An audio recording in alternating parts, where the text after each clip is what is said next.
Good morning all. आपका फिर से स्वागत है इस यूट्यूब चैनल के ऊपर। अब हम न्यू चैप्टर की बात करेंगे। रे ऑप्टिक्स हमने एंड कर लिया है, इसको कवर कर लिया है लास्ट क्लास के अंदर। उसके लास्ट टॉपिक थे, हमने टेलीस्कोप पढ़ा। और आज हम बात करेंगे न्यू चैप्टर की, जिसका नाम है विद्युत धारा के चुंबकीय प्रभाव। विद्युत धारा का चुंबकीय प्रभाव। विद्युत धारा का चुंबकीय प्रभाव, magnetic effect of current. Magnetic effect of current. तो हम बात करते हैं मैग्नेटिक इफेक्ट ऑफ करंट। विद्युत धारा का चुंबकीय प्रभाव होता क्या है। तो सबसे पहले हमने जो आवेश वाला चैप्टर था हमारे पास, विद्युत क्षेत्र, इलेक्ट्रिक फील्ड, उसके अंदर भी हम लोग ये चीज पढ़ के आए थे कि यदि स्थिर आवेश था, रुका हुआ था आवेश, v इज इक्वल टू 0 था, तो हमारे पास क्या हुआ, तब ओनली विद्युत क्षेत्र उत्पन्न हो रहा था, केवल इलेक्ट्रिक फील्ड उत्पन्न हो रहा था।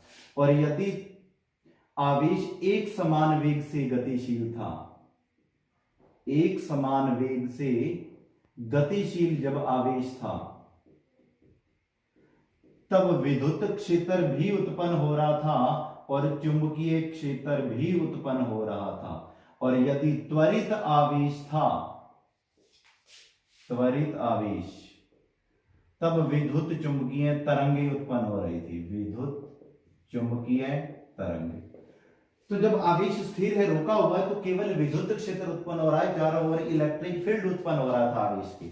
और यदि आवेश एक समान वेग से गतिशील था, कांस्टेंट वेलोसिटी से जब ये चल रहा है, नियत वेग से बढ़ रहा है, तो विद्युत क्षेत्र तो उत्पन्न होगा, प्लस चारों ओर चुंबकीय क्षेत्र भी उत्पन्न हो रहा था। यानी कि जब विद्युत धारा प्रवाहित करवाते हैं, जब आवेश गतिशील होता है, आवेश गतिशील होता है तो समय के सापेक्ष जब आवेश प्रवाहित हो रहा है तो उसे ही हम विद्युत धारा कहते हैं। अर्थात आवेश गतिशील, इट मींस विद्युत धारा का प्रवाह हो रहा है। और जब किसी चालक के अंदर विद्युत धारा का प्रवाह हो रहा होता है तो उसके चारों ओर चुंबकीय क्षेत्र उत्पन्न हो जाता है। अर्थात एक समान वेग से गतिशील आवेश है, आवेश गतिशील है समय के सापेक्ष, अर्थात आवेश का प्रवाह हो रहा है समय के सापेक्ष, इसे ही हम विद्युत धारा कहते हैं। अर्थात आवेश गतिशील है, इट मींस विद्युत धारा का प्रवाह हो रहा है। और विद्युत धारा का प्रवाह हो रहा है समय के सापेक्ष, तो चारों ओर जो है चालक की चुंबकीय क्षेत्र उत्पन्न हो जाता है। अर्थात विद्युत धारा की वजह से चुंबकीय प्रभाव उत्पन्न हो रहा है, चुंबक तब उत्पन्न हो रहा है, जिसकी हम गणना करेंगे किस किस प्रकार से उत्पन्न होता है विद्युत धारा। हमारे पास टॉपिक आता है ओरस्टेड का प्रयोग। ओरस्टेड का प्रयोग, ओरस्टेड ने प्रयोग किया, एक्सपेरिमेंट था ओरस्टेड का। वो क्या एक्सपेरिमेंट है वो हम देखते हैं। सबसे पहले कि हम लोगों ने एक परिपथ लिया है, विद्युत परिपथ, एक विद्युत परिपथ ले रखा है हम लोगों ने। यहां पर ये कुंजी है, यहां पर बैटरी लगाते हैं हम लोग, बी से हमने रिप्रेजेंट कर लिया। और यहां पर हम लोगों ने चुंबकीय सुई ले रखी है, कंपास है हमारे पास, इस प्रकार से होती है कुछ कंपास, चुंबकीय सुई ले रखी है। और यहां पर देखेंगे फिर हम लोग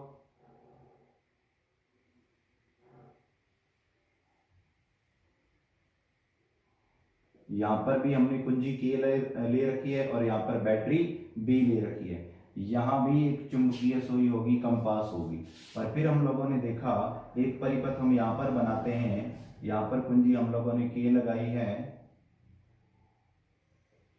और एक परिपथ तैयार कर लिया है हम लोगों ने, बैटरी बी और कुंजी की है। और यहां भी हम लोग एक कंपास लेते हैं। तो अब हम लोग देखते हैं यहां पर किस किस प्रकार से ये काम करती है।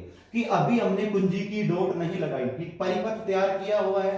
हम देखते हैं यहाँ पे एक परिपथ तैयार किया गया है, एक बैटरी लगाई हमने, एक कुंजी, एक विद्युत परिपथ तैयार हो चुका है। पास में एक चुंबकीय सुई रखी हमने, कंपास जो होती है, जो कि चुंबकीय क्षेत्र के बारे में बताती है, चुंबकीय क्षेत्र की डायरेक्शन के बारे में बताती है। चुंबकीय जो क्षेत्र होगा, मैग्नेटिक फील्ड किस किस डायरेक्शन में आ रहा है, उसकी डायरेक्शन हमें देखनी है। चुंबकीय क्षेत्र की उत्तर दक्षिण दिशा को जो बताती है वो चुंबकीय सुई होती है। तो सबसे पहले हमने एक नंबर स्थिति के अंदर कुंजी को नहीं लगाया, कुंजी को नहीं लगाया, डॉट को, अर्थात परिपथ के अंदर धारा का प्रवाह नहीं करवाया हमने। और यदि परिपथ में धारा का प्रवाह नहीं हुआ है तो उसके पास रखी चुंबकीय सुई जो है उसमें किसी प्रकार का कोई विक्षेप नहीं आता, वह साम्यावस्था के अंदर रहती है। और यदि हम लोगों ने इसके अंदर धारा का प्रवाह करवा दिया है, धारा का प्रवाह, कुंजी की हमने डॉट लगा दी, हमने धारा का प्रवाह करवा दिया, इस प्रकार से परिपथ के अंदर जो है धारा प्रवाहित हो रही है, तो चुंबकीय सुई इस डायरेक्शन के अंदर चली जाती है, इस प्रकार से घूम जाती है, चुंबकीय सुई में विक्षेप आ जाता है। और यदि हमने धारा की दिशा को पहले के विपरीत कर दिया है, अर्थात पहले धारा इस डायरेक्शन में जा रही थी, अब की बार जो धारा की डायरेक्शन है वो पहले के हमने अपोजिट कर दी है, तो उसके पास रखी चुंबकीय सुई के अंदर जो विक्षेप है उसकी दिशा भी पहले के विपरीत हो जाती है। अर्थात जब हम लोगों ने कुंजी नहीं लगाई, डॉट नहीं लगाई, तो परिपथ में धारा का प्रवाह नहीं हुआ, और परिपथ के अंदर धारा का प्रवाह नहीं हुआ तो उसके पास रखी चुंबकीय सुई में कोई विक्षेप नहीं प्राप्त हुआ। और यदि हम लोगों ने परिपथ में धारा प्रवाहित करवा दी है, धारा प्रवाहित करवाने पर उसके पास रखी चुंबकीय सुई में विक्षेप प्राप्त हो गया है, और यदि हम लोगों ने धारा की दिशा को पहले के विपरीत कर दिया तो उसके पास रखी चुंबकीय सुई में विक्षेप की दिशा भी बदल जाती है। अर्थात हम लोग यहां से क्या निष्कर्ष प्राप्त कर पा रहे हैं, तो ओवरस्टेट के प्रयोग से क्या निष्कर्ष प्राप्त होते हैं वह हम देखते हैं कि यदि हम लोगों ने परिपथ में धारा प्रवाहित नहीं करवाई तो चुंबकीय क्षेत्र उत्पन्न नहीं हुआ, तभी चुंबकीय सुई में विक्षेप नहीं आया। और यदि हम लोगों ने धारा प्रवाहित, धारा की दिशा देखेंगे, यहां पर पूर्व, ये पश्चिम, ऊपर उत्तर और नीचे दक्षिण उत्तर, पूर्व, पश्चिम, उत्तर और दक्षिण। और हम लोग यहां से देखते हैं धारा की दिशा देखेंगे ऊपर से नीचे की तरफ आ रही है, अर्थात उत्तर से दक्षिण की ओर। यदि विद्युत धारा का प्रवाह उत्तर से दक्षिण की ओर है तो उसके पास रखी चुंबकीय सुई पूर्व दिशा में विक्षेपित हो जाती है, और यदि धारा की दिशा विपरीत कर दी, अर्थात दक्षिण से उत्तर की ओर कर दी है, तो जो विद्युत धारा, जो चुंबकीय सुई है उसकी दिशा पश्चिम की ओर हो जाती है, चुंबकीय सुई पश्चिम की ओर विक्षेपित हो जाती है। तो हमें इससे यह निष्कर्ष प्राप्त हो रहा है कि यदि परिपथ में धारा प्रवाहित करवाते हैं तो उसके पास रखी चुंबकीय सुई में विक्षेप आ रहा है, अर्थात कि यदि हम धारा प्रवाहित करवा रहे हैं तो चुंबकीय क्षेत्र उत्पन्न हो रहा है चारों ओर परिपथ के, और यदि धारा की दिशा हम बदल रहे हैं तो चुंबकीय क्षेत्र की दिशा भी बदल रही है, और यदि धारा का प्रवाह नहीं करवा रहे तो चुंबकीय सुई में विक्षेप नहीं आ रहा, अर्थात चारों ओर चुंबकीय क्षेत्र उत्पन्न नहीं हो रहा है। तो हम यहां से स्पष्ट कर पाते हैं, हमें यहां से प्रतीत हो रहा है, स्पष्ट हो रहा है कि परिपथ में धारा प्रवाहित करवाने पर ही चारों ओर चुंबकीय क्षेत्र उत्पन्न हो रहा है। तो अर्थात, और उस चुंबकीय क्षेत्र की दिशा है वह उस विद्युत धारा की दिशा पर निर्भर करती है, यही विद्युत धारा का चुंबकीय प्रभाव है कि यदि हमने धारा प्रवाहित करवाई तो विक्षेप आया, और धारा प्रवाहित नहीं करवाई तो विक्षेप प्राप्त नहीं हुआ, कि अर्थात धारा प्रवाहित करवाने पर ही चुंबकीय क्षेत्र उत्पन्न होता है, यही विद्युत धारा का चुंबकीय प्रभाव है, और उस चुंबकीय क्षेत्र की दिशा उस विद्युत धारा की दिशा पर निर्भर करती है जो उस विद्युत परिपथ में उस समय प्रवाहित हो रही है। और यदि हम लोग धारा का परिमाण बढ़ा देंगे, जितनी ज्यादा धारा होगी तो चुंबकीय क्षेत्र का मान भी अधिक होगा।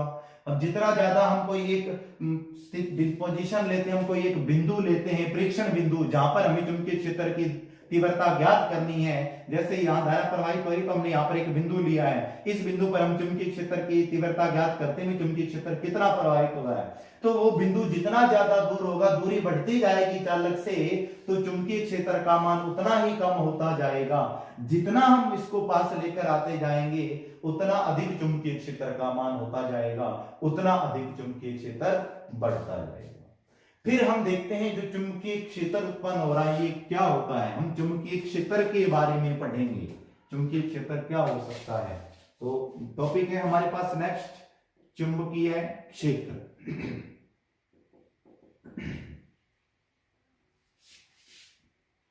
Magnetic field.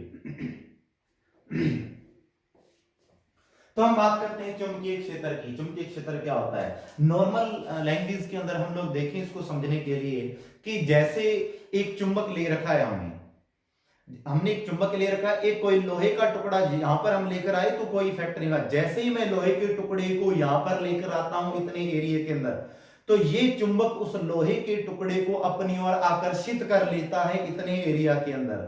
अर्थात जैसे ही हम लोहे के टुकड़े को यहां पर लेकर आए तो हमें लोहे के टुकड़े के ऊपर एक बल का आभास हुआ, एक बल का अनुभव हुआ कि इस लोहे के टुकड़े के ऊपर एक बल लग रहा है। जो कि कौन लगा रहा है? यह जो हमने चुंबक का टुकड़ा ले रखा है, ये चुंबक इस लोहे के टुकड़े के ऊपर एक बल लगा रहा है। तो इस बल का अनुभव हुआ हमें, अर्थात इस चुंबक ने इतना इतना एरिया कवर कर रखा है कि किसी चुंबक के द्वारा घेरा गया वह क्षेत्र जहां तक इसके बल का अनुभव किया जा सकता है उसका चुंबकीय क्षेत्र कहलाता है। कि इस चुंबक ने इतना एरिया कवर कर रखा था। हम जैसे ही हम इतने एरिया में आते हैं, हम लोहे का टुकड़ा लेकर आए या कोई अन्य चुंबक का टुकड़ा लेकर आए, तो हमें उसके ऊपर एक बल का अनुभव होने लग गया। और बल किसका था? इस चुंबक का। कि इस चुंबक के बल का अनुभव इतने एरिया तक, इतने क्षेत्र तक किया जा रहा है, जहां तक इसके बल का अनुभव किया जा रहा है वह इसका चुंबकीय क्षेत्र कहलाएगा। तो यह चुंबकीय क्षेत्र होता है, अर्थात चुंबक के द्वारा घेरा गया क्षेत्र जहां तक इसके बल को हम फील कर पा रहे हैं, अनुभव कर पा रहे हैं, वह इसका चुंबकीय क्षेत्र कहलाता है, इसका मैग्नेटिक फील्ड कहलाता है। अब हम देखते हैं मैग्नेटिक फील्ड नॉर्मल लैंग्वेज के अंदर हम समझते हैं इसको, किस प्रकार से हम इसको फाइंड आउट कर सकते हैं, इसकी डेफिनेशन और भी क्या बन सकती है। तो ये तो हमने चुंबक से देखा था, चुंबकीय क्षेत्र रेखाओं से बनता है। अब हम देखते हैं इसको विद्युत धारा से किस प्रकार से होगा।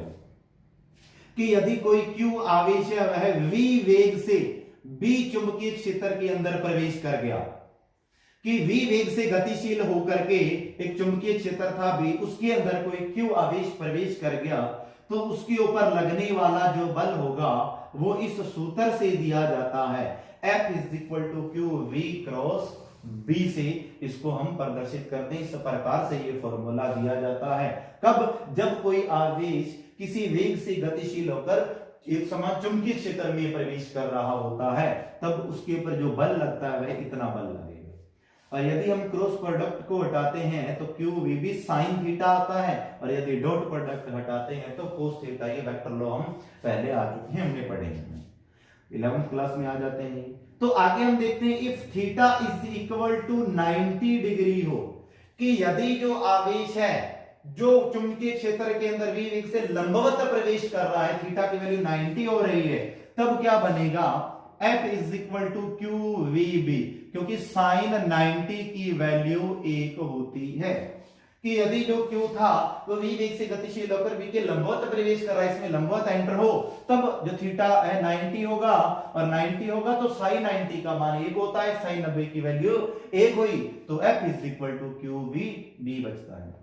फिर हम लोग यहां से देखते हैं कि इफ Q = 1 कूलाम हो और V की वैल्यू 1 मीटर पर सेकंड लें, तो जो है B मैक्सिमम हो जाएगा, जो कि F के इक्वल हो जाएगा। तो यहां से हम देख पा रहे हैं कि F = QV क्रॉस B। हमने जब V वेग से गतिशील होकर कोई Q आवेश B चुंबकीय क्षेत्र में प्रवेश कर रहा है, तो ये फॉर्मूला से उसका बल दिया जाएगा, तो उसके ऊपर लगने वाला बल इतना होगा। और यदि हम यहां से क्रॉस प्रोडक्ट हटा रहे हैं तो साइन थीटा आता है। इफ थीटा की वैल्यू 90 लें, यानी कि लंबवत प्रवेश करें, तो साइन 90 का मान 1, F = QVB हमें फाइंड आउट हुआ है। यदि हम Q का मान 1 कूलाम लें, कि जो आवेश प्रवेश किया उसका मान एकांक था, 1 कूलाम था, और वो एकांक वेग के परिमाण से अर्थात 1 मीटर प्रति सेकंड के वेग से एंटर हो रहा था, तो Q का मान 1, V का, तो B का जो मान है वो अधिकतम होगा, मैक्सिमम चुंबकीय क्षेत्र होगा, जो कि F के इक्वल आया बल के।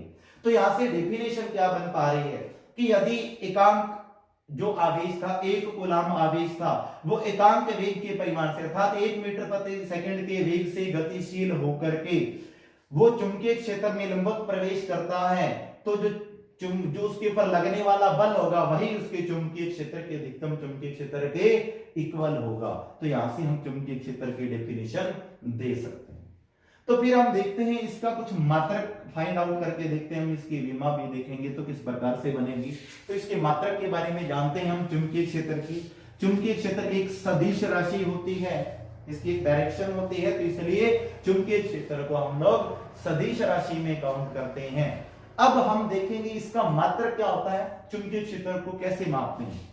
हमने पढ़ा F is equal to Q V, तो हम देखते हैं B is equal to F upon Q V, formula बना। तो एक मात्रक तो यहां से ये बनेगा, बल का मात्रक न्यूटन, आवेश का कूलाम और वेग का मीटर प्रति सेकंड।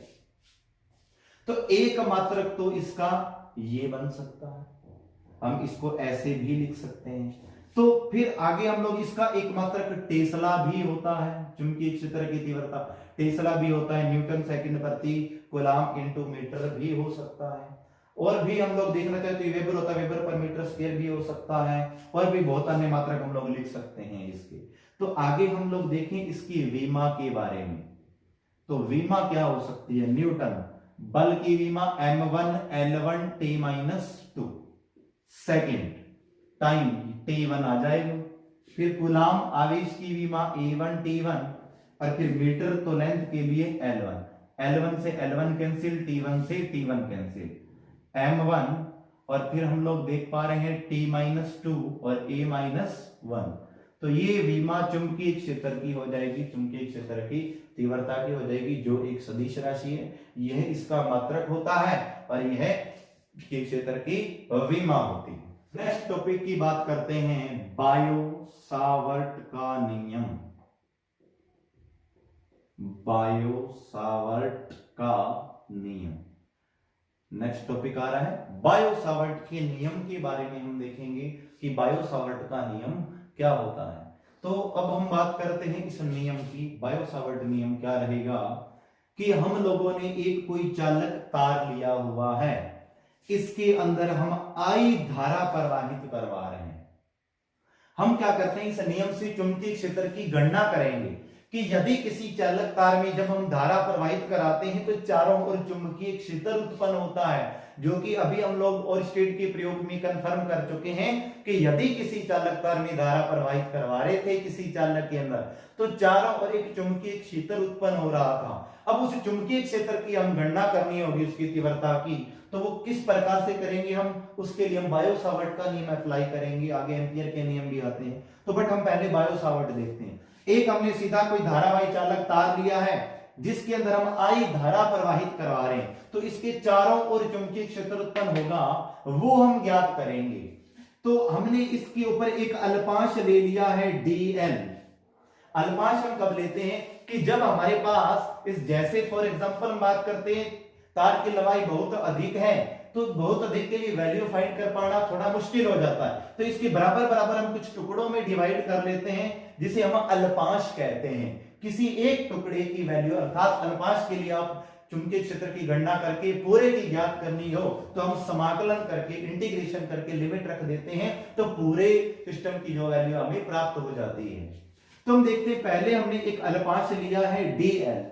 हम चेक करते हैं कि इस अल्पांश के अंदर धारा प्रवाहित होती जा रही है, तो इस अल्पांश के कारण फॉर एग्जांपल मैंने इससे स्मॉल r दूरी पर एक बिंदु P ले लिया है, जो कि इससे कुछ दूरी पर है, चारों कि इससे स्मॉल r दूरी पर एक बिंदु P लिया है। इस बिंदु P के ऊपर हम चुंबकीय क्षेत्र की गणना करके देखेंगे कि चुंबकीय क्षेत्र हमें कितना प्राप्त हो रहा है।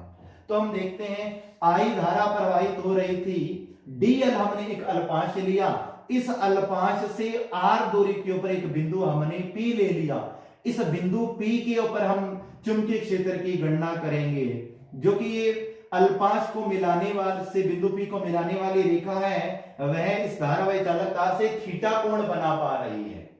तो थीटा कोण से हमने बिंदु स्मॉल r दूरी पर P लिया है, इस बिंदु P के ऊपर हम चुंबकीय क्षेत्र की गणना करके देखते हैं कि इसमें धारा प्रवाहित करवाई तो चारों ओर चुंबकीय क्षेत्र उत्पन्न हुआ, तो बिंदु P पर कितना उत्पन्न हुआ वह हम ज्ञात करेंगे बायो सावर्ट के नियम से। तो बायो सावर्ट का नियम क्या कहता है कि इस चालक तार में जो हमने धारा प्रवाहित कराई है, तो चारों ओर चुंबकीय क्षेत्र, तो अल्पांश के कारण जो चुंबकीय क्षेत्र dB वो इस चालक तार में प्रवाहित धारा के समानुपाती होता है। इक्वेशन नंबर 1 कि जितनी अधिक धारा प्रवाहित करवाओगे उतना अधिक चुंबकीय क्षेत्र उत्पन्न होगा, जितनी धारा कम लोगे उतना ही चुंबकीय क्षेत्र का मान कम होगा। और 2 नंबर बात क्या कहती है, बायो-सावर्ट नियम ने क्या बताया कि जो चुंबकीय क्षेत्र उत्पन्न होगा अल्पांश के कारण इस बिंदु P के ऊपर, वो इस अल्पांश के समानुपाती होगा। इक्वेशन नंबर 2 नाम दिया। अल्पांश, इतना अल्पांश दिया तो इतने एरिया का चुंबकीय क्षेत्र फाइंड कर पाएंगे, कम होगा। अल्पांश जितना बड़ा लेते जाएंगे हम लोग, अल्पांश बढ़ेगा तो धारा उसके अकॉर्डिंग बढ़ेगी, तो उसका एरिया बढ़ने से तो चुंबकीय क्षेत्र भी उतना बढ़ जाएगा। फिर 3 नंबर बात क्या बताई बायो-सावर्ट ने कि जो अल्पांश है इससे जो बिंदु P को मिलाने वाली रेखा के मध्य जो कोण बन रहा है यानी कि थीटा, उसकी जया बोलते हैं साइन को, तो उसकी जया था, थीटा था कोण, मध्य बनने वाले कोण की जया, मतलब थीटा की जया मतलब थीटा का साइन लेना है हमें, तो साइन थीटा के भी समानुपाती होता है। इक्वेशन नंबर 3 नाम। फिर बायो-सावर्ट ने क्या बताया कि जितनी ज्यादा दूरी पर लेंगे, हम इससे दूर चलते जा रहे हैं तो हमें भी पता है कि मान कम होता जाएगा, इसका इफेक्ट कम होता जाएगा, तो चुंबकीय क्षेत्र कम होगा, और जितना हम पास आते जाएंगे उतना चुंबकीय क्षेत्र अधिक होगा। ये और स्टेट में भी हमने देखा कि प्रेक्षण बिंदु जितना हम अधिक दूरी पर लेते जाते हैं तो चुंबकीय क्षेत्र का मान कम होता जाता है, तीव्रता कम होती जाती है। जितना प्रेक्षण बिंदु चालक के नजदीक लेते हैं तो तीव्रता बढ़ती है, चुंबकीय क्षेत्र का मान उतना ही अधिक प्राप्त होता है। अर्थात कि जो बिंदु P है वो जो प्रेक्षण बिंदु है उसकी दूरी के वर्ग के व्युत्क्रमानुपाती होता है। इक्वेशन नंबर हमने 4 नाम दे दिया। अगर हम इसको इकट्ठा करके लिखें, डी भी समानुपाती, आई के भी, डीएल के भी समानुपाती, साइन थीटा के भी समानुपाती, और आर स्क्वायर के व्युत्क्रमानुपाती है। ये बायो-सावर्ट का नियम है, तो इनके ऊपर निर्भर कर रहा, तो हमने इनको इकट्ठा करके सब इक्वेशन को लिख लिया है, तो हमें कुछ इस प्रकार से इक्वेशन प्राप्त हो रही है। फिर हम यहां से समानुपाती का निशान हटाएंगे तो क्या बन जाएगा, के कांस्टेंट, अर्थात μ0/4 इसका मान होता है। कांस्टेंट जो लगेगा यहाँ पर हट के समानुपाती के आता है, तो के का मान इतना होता है, IDL sine theta upon are square. μ0/4 जो कांस्टेंट है जिसका मान होता है 10⁻⁷ newton per ampere square, weber per ampere metre, या और भी अन्य मात्रक हो सकते हैं।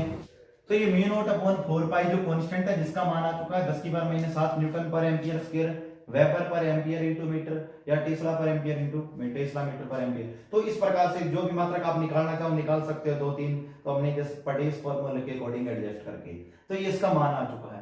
इसका सदिश रूप बायो-सावर्ट नियम का, तो कई बार क्वेश्चन पूछा जा सकता है, 1 नंबर के पूछा भी गया है कि बायो-सावर्ट नियम का सदिश रूप लिखें इसका, तो इसकी जो वेक्टर फॉर्म है बायो-सावर्ट लॉ की वो हम देखते हैं।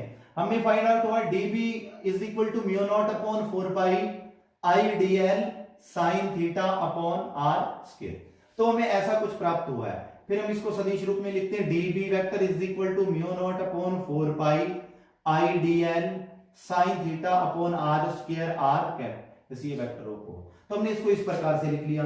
तो dB वेक्टर = μ0/4, हम आर कैप को लिख सकते हैं आर वेक्टर अपॉन आर का परिमाण, इस प्रकार से हम लिख सकते हैं इसको, तो ये बन जाएगा IDL, और यहां पर हमें जो साइन थीटा तो पढ़ा ही है, और फिर आर कैप की जगह हम लिख सकते हैं R vector upon are square, पहले था एक आर और आ चुका है तो आर की पावर 3 लिख लिया हमने। तो dB vector = μ0/4 ID, sine theta को उठाएंगे तो क्रॉस प्रोडक्ट आता है DL cross R vector upon R cap, तो यह बायो-सावर्ट नियम का सदिश रूप रहेगा कुछ